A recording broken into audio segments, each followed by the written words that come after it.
Alors évoquons maintenant Mercedes. C'est vrai qu'on n'avait pas vu encore à part Antonelli du coup. Mais Russell, qu'est-ce qu'il dit de cette course, hein?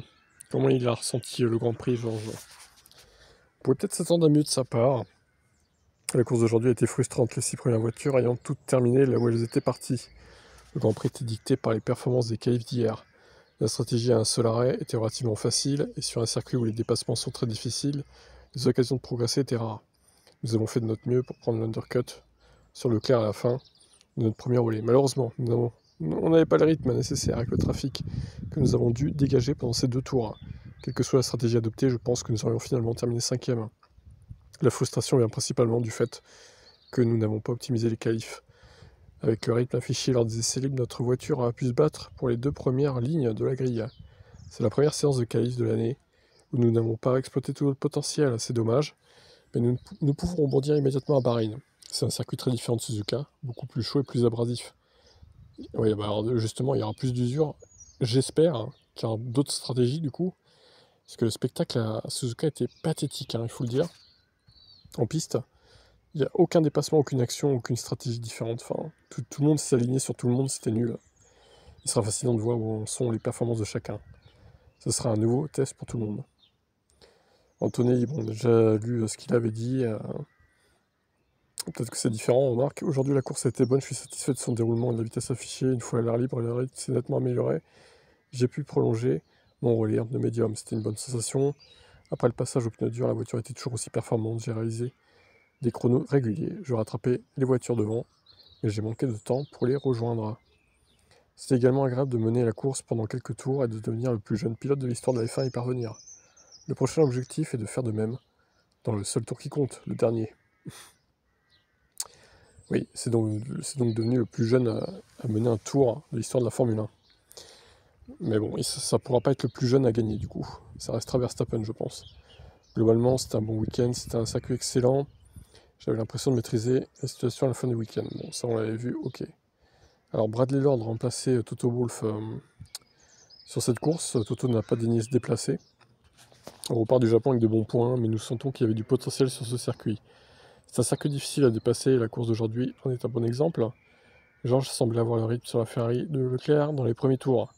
Il n'avait pas assez de vitesse pour le dépasser. Le fait d'être dans l'air sale a probablement endommagé ses pneus. Il n'a donc pas pu déployer le rythme nécessaire pour réussir l'undercut avant son arrêt. Mais c'est là que tu te rends compte que les pneus Pirelli c'est de la merde aussi. D'où le fait de suivre une autre voiture endommage les pneus quoi.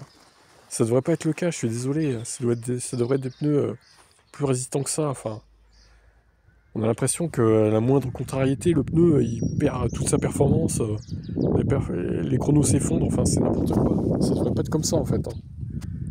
Tu devrais pouvoir suivre le concurrent tout le temps sans pour autant détruire ton pneu en 2 tours en fait. C'est pas comme ça que ça marche normalement la Formule 1, la course automobile. Enfin, je veux dire, il y a qu'en F1 que tu vois ça quoi. C'est pas normal, il y a un problème, hein. Mais ça dure depuis des années et ils font rien. Ils préfèrent rester avec le contrat Pirelli au lieu de donner le contrat, je sais pas, à quelqu'un d'autre de plus compétent quoi. Bref, c'est agaçant.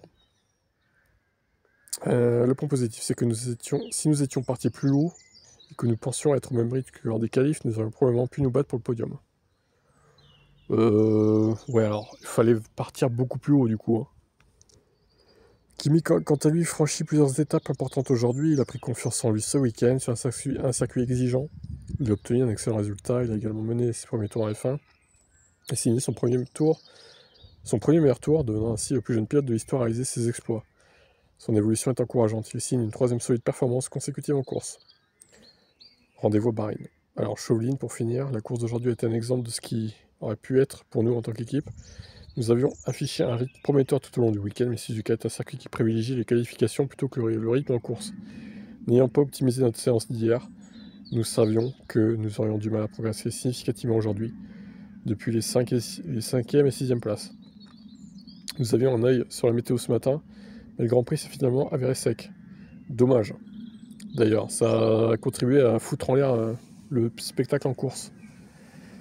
Le deuxième facteur limitant était la durabilité des pneus, qui rendait la stratégie à un seul arrêt confortable pour la plupart, avec Georges qui avait été coincé dans l'air pollué de la Ferrari.